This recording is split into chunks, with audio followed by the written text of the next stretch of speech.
Os olhos de André brilham. Ele faz questão de compartilhar um momento de alegria.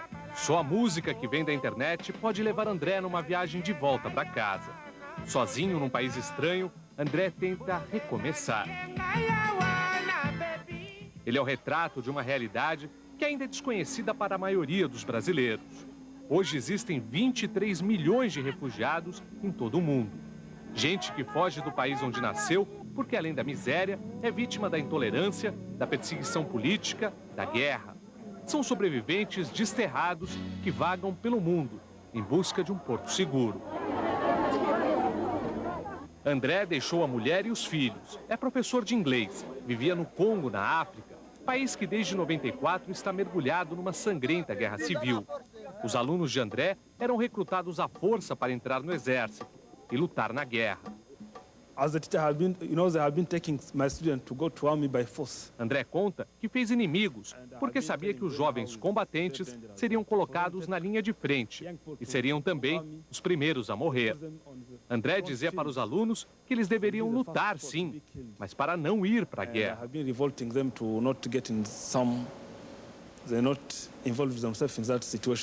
No Brasil, existem atualmente 2.700 refugiados. 80% deles vêm da África.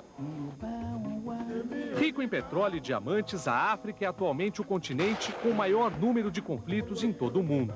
São 18 países que convivem com a guerra, resultado de anos de colonização europeia que criou fronteiras artificiais, sem respeitar diferenças tribais.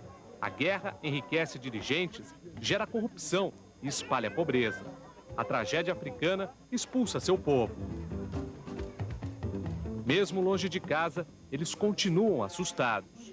Muitos refugiados africanos que vivem no Brasil não querem ser identificados.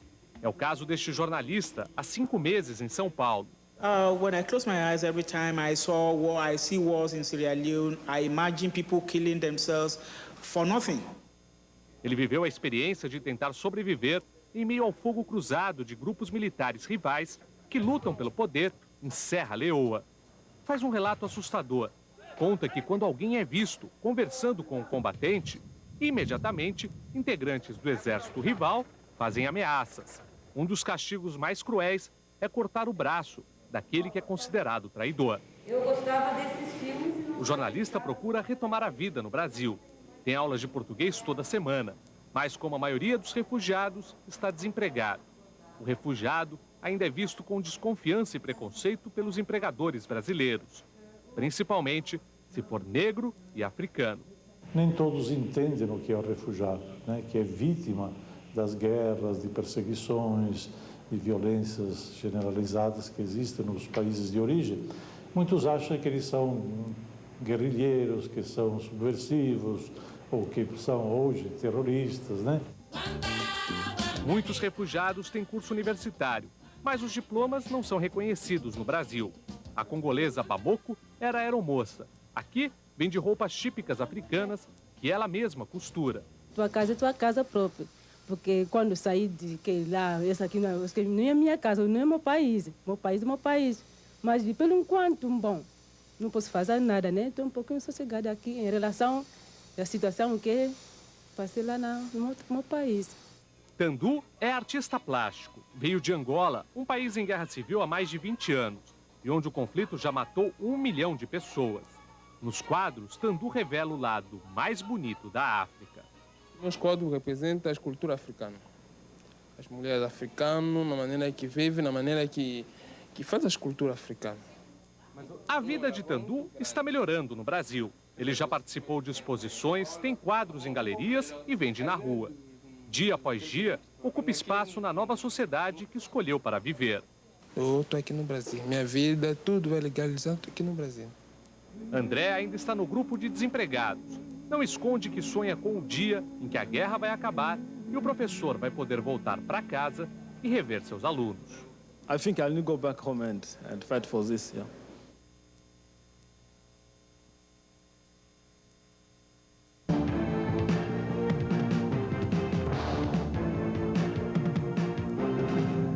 I still remember when I walk in Naruwe, I look my mother, I couldn't see her.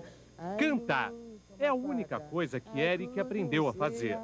Cantar para Deus, para os pais que desapareceram na guerra. Cantar para vencer uma longa travessia. Just for the time, just for the time. O Atlântico é a distância entre o Brasil e a África. De navio são semanas de viagem. Para quem viaja como clandestino, os minutos parecem intermináveis.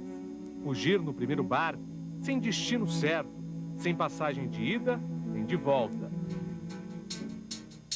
Essa é a sina de centenas de refugiados, como Eric e o Tibi. O amigo de Eric deixou a Nigéria com medo da guerra religiosa. O Tibi diz que católicos e muçulmanos estão se matando uns aos outros. Como é cristão, o Tibi, se fosse encontrado pelos muçulmanos, poderia ser morto.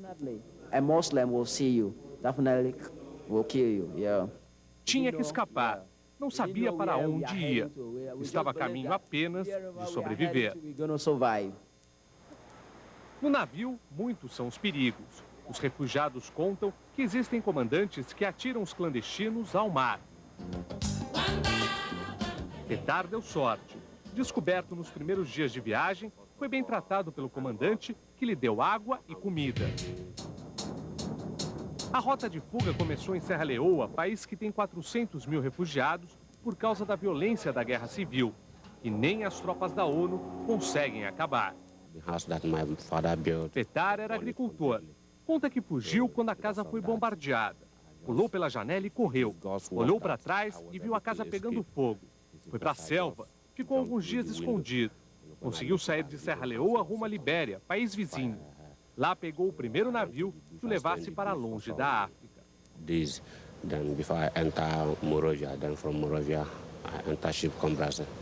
Os Estados Unidos e o Canadá. Este é o destino desejado por muitos refugiados africanos. Mas no meio do caminho, o navio para no Brasil. E Santos acaba se transformando num inesperado ponto final para a viagem. Desde 97, o Brasil tem uma legislação para acolher os refugiados bem mais flexível que a legislação de alguns países desenvolvidos. Por isso, muitos comandantes de navios preferem deixar os refugiados aqui e não correr riscos de multas e represálias em países como os Estados Unidos. Petar tomou um susto quando o comandante disse que ele ia ficar no Brasil. Brasil. You see? Then we say no. He said that we should come out. This is Brazil. Petar diz que não sabia nada sobre o Brasil, não conhecia ninguém. No Porto de Santos, ouviu pela primeira vez o português, um idioma totalmente desconhecido para ele. Sem destino, saiu do porto, dormiu na rua até que encontrou uma pessoa que falava inglês e o encaminhou para um centro de refugiados em São Paulo. Petar hoje vive num albergue com moradores de rua. Quando o dia amanhece, tem que deixar o albergue. Já conseguiu a carteira de trabalho, mas ela ainda está vazia. Tem aulas de português. O idioma ainda é difícil, mas menos estranho. Boa tarde, bom dia, boa noite. How are you? Tudo bem? Bem. Como vai? Os traumas de guerra não desaparecem com a fuga. Os refugiados sofrem com a perda de identidade, com a depressão. O Instituto de Psiquiatria do Hospital das Clínicas de São Paulo chegou a ter 60 refugiados em tratamento. Carmen é psiquiatra e usa a arte como terapia. Nos desenhos feitos pelos refugiados, os rios estão encharcados de sangue. A travessia aparece no navio e no camelo no deserto. E a busca de uma nova identidade na bandeira brasileira. São ilustrações de uma história que parece não ter fim. Sem lugar na terra onde nasceram, sem emprego no novo lugar onde vivem. Eles trabalham no ateliê com arte-terapeuta e, através daí, eles podem também trabalhar essa nova identidade. A arte funciona como um espelho disso que é o novo que vai surgindo. A depressão não é exclusividade dos africanos que atravessam o Atlântico. Oswaldo vem de um país vizinho ao Brasil, a Colômbia, assombrado por conflitos entre grupos guerrilheiros, paramilitares, traficantes e o governo. Oswaldo convive com os pesadelos da guerra. Vi muitas pessoas que foram mortas, camponeses, por el exército e a polícia, e crímenes políticos a militantes populares. Ele é outro refugiado desempregado. Passou por tratamento no Instituto de Psiquiatria, mas está encontrando a cura para os fantasmas do passado numa atividade voluntária. Osvaldo ajuda a cuidar dos meninos de rua de São Paulo.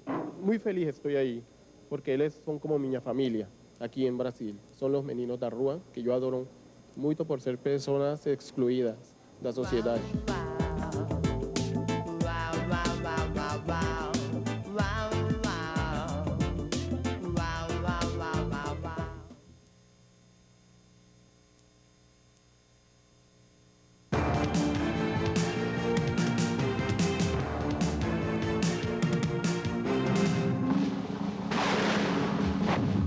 A queda de Kandahar marca a derrota do Talibã, mas a luta do povo afegão continua e parece interminável.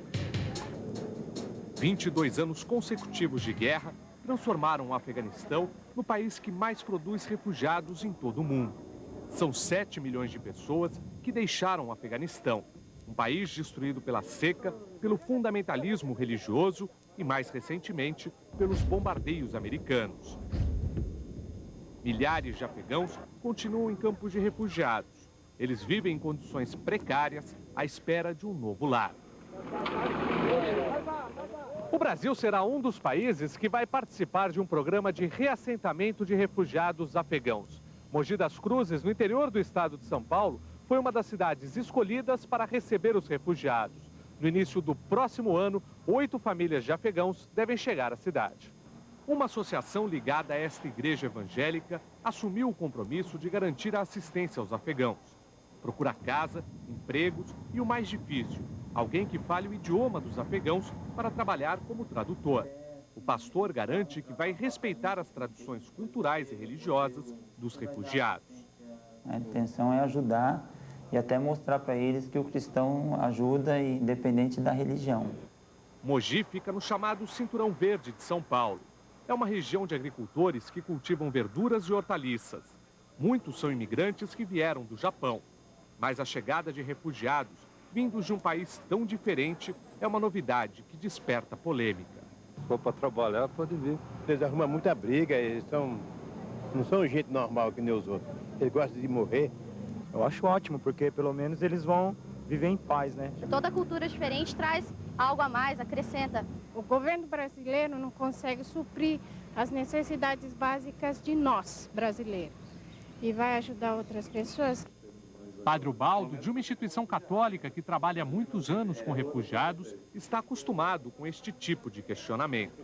O problema é a pessoa se conscientizar e perceber que entre os desempregados, estes que nós aceitamos vindo de fora, estão numa situação ainda pior. Por que pior? Porque aqui não tem apoio nenhum, não tem base nenhuma, não tem parentes, não tem conhecimento nem da língua, e eles precisam sobreviver. E estão pedindo isso ao Brasil, e o Brasil os acolheu. Nós ajudamos pessoas daqui, então, quer dizer, nós estamos ajudando pessoas aqui e, de repente, surgiu uma oportunidade de ajudar pessoas de fora também. The people should think about how much a war costs. I mean, the people should... I'm now here to help. I know how it is, but everyone should help. Marian é uma afegã que vive desde os 2 anos de idade como refugiada na Alemanha e que há 3 meses está em São Paulo. Volta para a Europa em agosto. Ela veio trabalhar como voluntária na Associação Monte Azul, que dá assistência para jovens da periferia de São Paulo. Marian ajuda a educar as crianças da creche. I wouldn't feel good if I wouldn't do something for the peace in the world, for humanity. Os pais de Marian pertenciam à elite intelectual do Afeganistão. A mãe criou uma liga de mulheres afegãs que mantinha escolas clandestinas para as meninas que eram impedidas de estudar no Afeganistão. Quando Marian tinha 8 anos de idade, a família ficou alguns meses no Afeganistão. Marian conta que levou um choque com o que viu. Ficou as 2 primeiras semanas sem conseguir falar uma única palavra, impressionada com o cenário de pobreza e com os prédios em ruínas. Tudo parecia um pesadelo. Marian é muçulmana, criada num país ocidental, mas desde cedo sentiu na pele o que é ser uma refugiada. Ela conta que ainda existem pessoas que acham que todos os afegãos são terroristas, são talibãs. Outras pessoas perguntam, onde está a burca?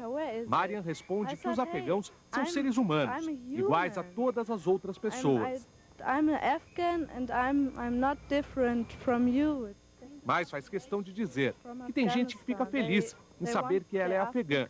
Sabe que ela está triste e lhe dá o que mais precisa: carinho. Carinho, and because they know that I'm really, really sad. You have your country, but you can't go there back. I think for the people, it's the biggest pain they can have.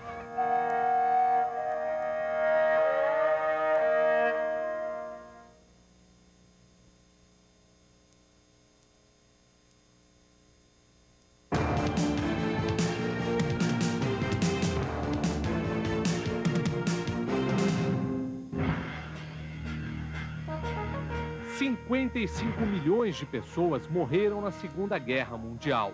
Os nazistas criaram campos de concentração para judeus e ciganos e campos de trabalhos forçados para habitantes dos países invadidos.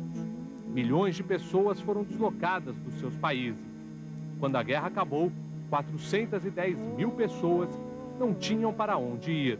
Estavam longe de casa e temiam voltar para países que tinham adotado o comunismo. Eles foram cadastrados em campos de refugiados, enviados para vários países do mundo e produziram a primeira onda de refugiados que chegou ao Brasil, composta por 22 mil europeus. É uma população que, do ponto de vista profissional, vai se inserir em atividades urbano-industriais. Nós temos a vinda de muitos químicos, físicos, professores universitários. É a história da ucraniana Anna Greluk. Aos 14 anos de idade, ela foi arrancada de casa pelos soldados alemães. Viajou uma semana de trem e, durante 3 anos de guerra, foi escrava numa fazenda na Áustria. Passei tudo. Fome, frio, tristeza. Não sabia falar, não sabia escrever, não sabia nada. Eu pensava só viver. Pensava para mim voltar para minha terra. Ana conheceu o marido depois da guerra. Ele também era ucraniano e foi escravizado na Áustria.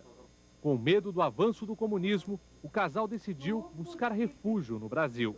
Ana encontrou um país em crescimento. Precisava de mão de obra especializada. Uma exposição no Memorial do Imigrante, em São Paulo, mostra os refugiados no alojamento de Campo Limpo Paulista. Na Ucrânia, Ana e o marido eram agricultores. Aqui trabalharam como operários, criaram família e venceram. Economizar muito. Economizava muito, eu não podia comprar o que eu queria. Não saía no cinema, não saía no baile, não saía em lugar nada, só economizava. Trabalhava, economizava. Ana teve 3 filhas, já tem 2 netas e adotou o Brasil. Muito boa. Primeiro, muito boa. Eu acho tão bom o país esse daqui. Tem tudo. Ninguém imaginava que quase 50 anos depois esta cena fosse se repetir. Na Europa civilizada e desenvolvida do final do século XX, uma nova guerra provocou uma nova onda de refugiados. Nos anos 90, os conflitos explodiram na antiga Iugoslávia. Meu mãe é croata, meu pai é Montenegro, eu sou sérvia. O país em que Tatiana nasceu não existe mais. As diferenças e ódios dos povos reunidos na Iugoslávia despertaram com a desintegração do regime comunista. Antigos vizinhos, sérvios, bósnios e croatas, eram agora inimigos. As ruas viraram território perigoso. Franco-atiradores matavam e aterrorizavam. Civis, mulheres, crianças. Ninguém era poupado. Muitos meus amigos nessa guerra morreu. Na guerra civil na Bósnia, na Croácia. Tatiana fugiu de Belgrado, capital sérvia. Fazia 2 semanas que ela tinha casado. Os bombardeios da OTAN a Belgrado foram a gota d'água. Numa noite, a estação de TV onde Tatiana trabalhava foi atingida e vários colegas dela morreram. Depois disso, eu falei com meu pai, com meus amigos e eu acho que é melhor, achei que é melhor sair da Iugoslávia. Tatiana veio para o Brasil como refugiada. Aqui teve o apoio da colônia sérvia, da Igreja Ortodoxa, e hoje trabalha como babá. Diferente de muitos refugiados, Tatiana não quer voltar para o que deixou, para Belgrado. O marido já chegou ao Brasil e está morando com ela. Tatiana quer construir uma nova vida num novo país. Preciso achar trabalho para mim. Depois disso, eu queria ter filhos, ter família, vida normal como mais ou menos todo mundo. No Brasil? Sim, no Brasil.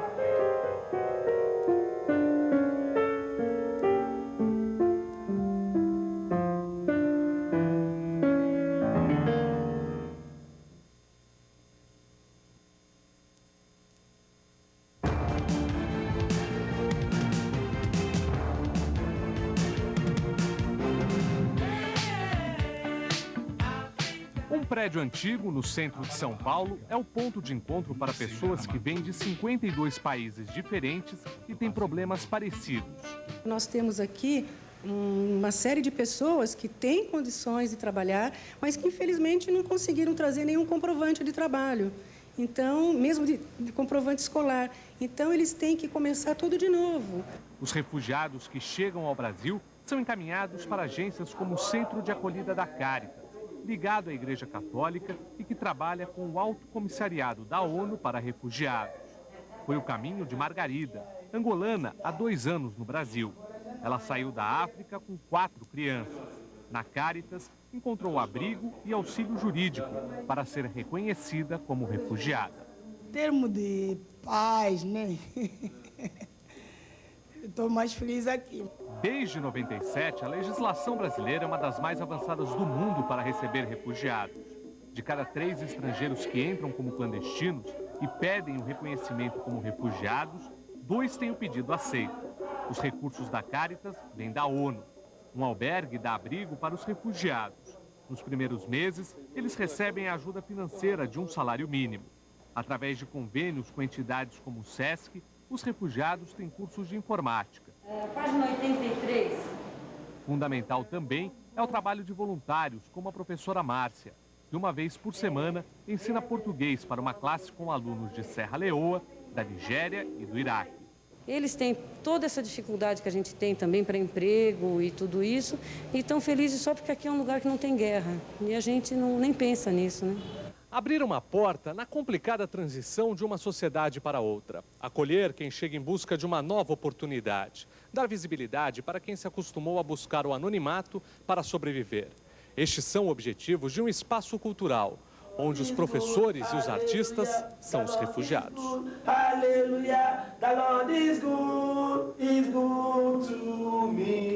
O espaço é mantido por Maria Augusta, dona de um restaurante de comidas afro-brasileiras, o Gamelas. O mais importante para nós é essa integração, essa acolhida, porque para eles não se sentirem rejeitados, porque nesse São Paulo tão grande, tão perdido, né, que ficam. Então, é um lugar onde eles encontram uma identificação. Eles se sentem bem. Todo mundo quer amizade. David. Uma vez por semana, Viola dá aula no Gamelas, na classe estrangeiros e brasileiros. Cada um paga R$15.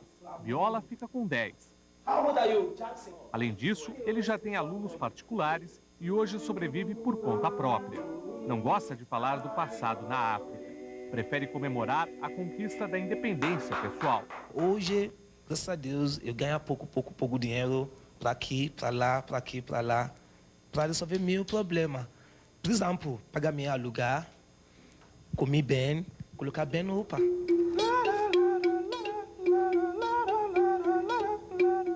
O angolano Abdu não quer esquecer o passado. Pelo contrário, no Gamelas, ele ganhou espaço para contar histórias da África para as crianças. E se dirigiu para a aldeia e perguntou aos habitantes da aldeia o que aconteceu. E outros diziam, Nanzaya. Ele batia de porta em porta. O que aconteceu, respondiam Nanzaya, isso significa não sei. Tudo é feito como Abdu aprendeu com seus antepassados. Na história de hoje, ele mistura monstros e heróis para contar como surgiu o primeiro elefante. A narração é embalada pelo kissange, um típico instrumento africano. Não podemos seguir as nossas tradições porque estamos em guerra. E também as guerras nos impedem dos avós sentarem com os netos da aldeia e conversarem. porque esse público está refugiado dentro do próprio país. A oficina de contos e as aulas de dança ajudam a sustentar Abdu. 3 pulos contando 3 tempos, ó. Ele estuda ciências políticas na Unicamp, em Campinas. Vem de uma família de políticos de Angola. Não pode voltar para o seu país, onde a guerra plantou 1 milhão de minas terrestres que atingem civis e criou um exército de mutilados. Abdu quer um novo destino para Angola. Ele não esconde o desejo de deixar de ser um refugiado. Seria um fracasso, seria traição não voltar para a África. Quer dizer, eu espero ser um homem aposentado na África, eu espero ser um velho na África, então ter os netos lá na África, da minha rua ou do meu bairro, dizer para eles, naquele tempo, bem naquele tempo, eu estava no Brasil. Então, isso é vida.